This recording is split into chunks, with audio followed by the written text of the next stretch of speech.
Hello friends, welcome to Medical Guruji.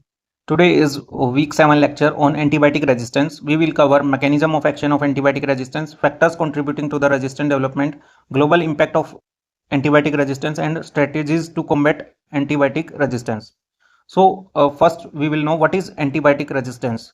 So antibiotic resistance occurs when bacteria evolve mechanism to withstand the effects of antibiotics, rendering the standard treatment ineffective.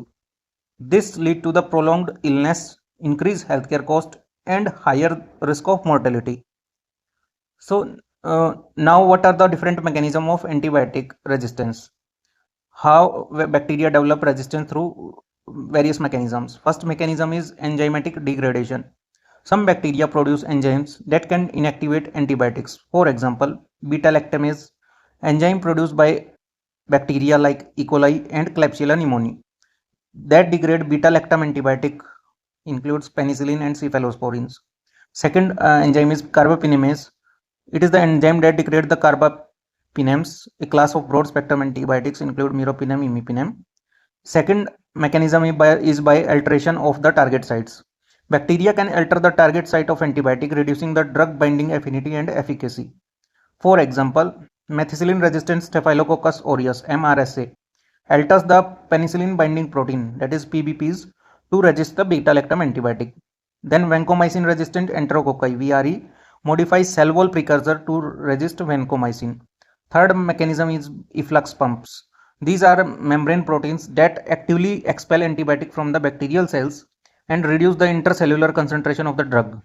Example like tetracycline resistance, efflux pump that expel tetracycline from the bacterial cell. And in fluoroquinolone resistance, efflux pump that reduce the concentration of fluoroquinolone. Fourth mechanism is by reduced permeability. Some bacteria reduce the permeability of their cell membrane to antibiotics and limit the drug entry into the cell. In case of gram-negative bacteria, which possess an outer membrane that act as a barrier to many antibiotics. So now we will discuss the second part, that are factors contributing to the antibiotic resistance. Several factors contribute to the development and spread of the resistance. First one is overuse and misuse of antibiotics. Inappropriate prescribing, where the prescribing antibiotics for viral infections, example for common cold and influenza, where they are ineffective. Then self-medication, using leftover antibiotics or obtaining them without prescription can cause resistance. Then agricultural use of antibiotic, extensive use of antibiotic in livestock and agriculture to promote the growth and prevent infection also play a crucial role in the development of antibiotic resistance. Then poor infection control practices like inadequate hygiene, poor hand hygiene and sanitation in healthcare setting and communities, and insufficient infection control measures such as isolation of infected patient. Then third is by lack of rapid diagnostic tests, that is causing delayed diagnosis, and limited access to the test leads to empirical antibiotic use which lead to increasing the risk of resistance. Then global travel and trade, spread of resistant strains by global travel and trade facilitate the spread of resistant bacteria across borders.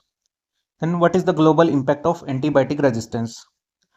So first one is the increased mortality. Resistant infection are associated with higher morbidity and mortality rate. Patients with resistant infection often require longer hospital stay and more intensive care. Treating resistant infection is more expensive due to the need for second line or combination therapies. And the emergence of multi-drug resistance and extensive drug resistant bacteria threatens the effectiveness of available antibiotics. Then different strategies to combat the antibiotic resistance include, first one is antibiotic stewardship. We have already discussed in the fifth week lecture in details, that include the rational prescribing, right antibiotic, right dose, right duration, and for the right indication for the specific disease or infection.